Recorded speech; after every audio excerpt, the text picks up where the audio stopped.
Howdy again, everybody. Just thought I'd do a little update on the Gingery Shaper Ram, that composite style.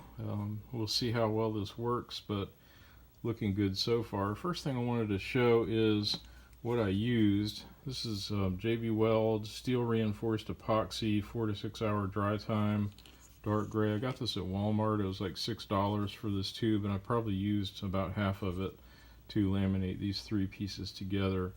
What's great about this is this little cap. You just twist this counterclockwise a half a turn and you remove it, and it exposes both the hardener and the epoxy and the hardener stuff there. Resin hardener, I guess is the proper word for it. And you mix them together, and then you can make sure your tips are clean, and you can put this thing back on. So hopefully it'll be reusable. So pleased with that. Also pleased with how it came out.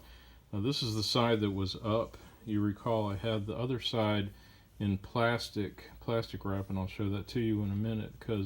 So you can see the little bit of drippage and where I smoothed it out with my fingers as I was just before I shot the video. This is the opposite side, the side that was down, if you will, and in the plastic bag, and it had a lot more, probably twice as much drippage from the epoxy on it than the other side did. And if you know machining, you know you really need a clean side. Even if you're using castings, you want to have something that's a pretty smooth side to put down in your vise. And so I put the ugly side into this bench vise here, and I've just been working on it with a little tool that I wanted to show.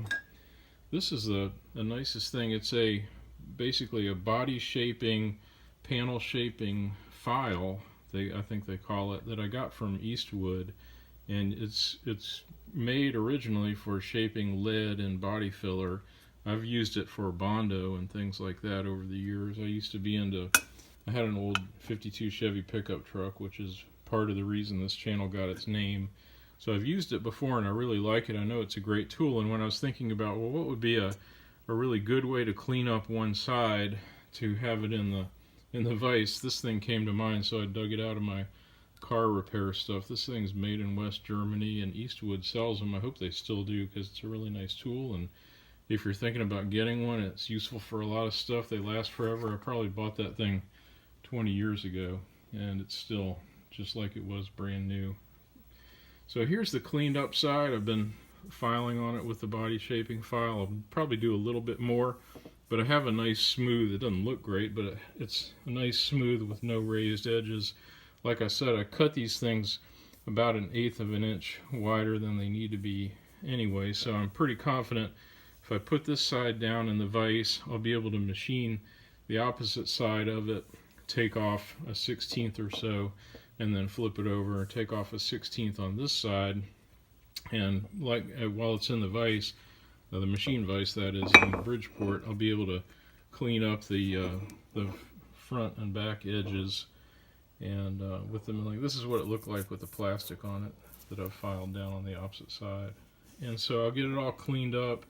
I'll put eventually put a little hollow in the bottom, and I'll put a bunch of countersunk screws through here to hold the lamination together so that it's a solid piece.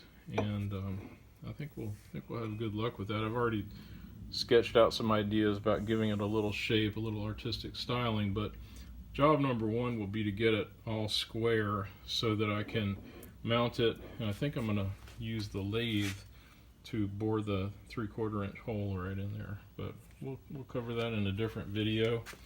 And that's just tonight's update, showing a little unusual tools and applications that hopefully will be helpful. Thanks again for watching. I'll keep you posted.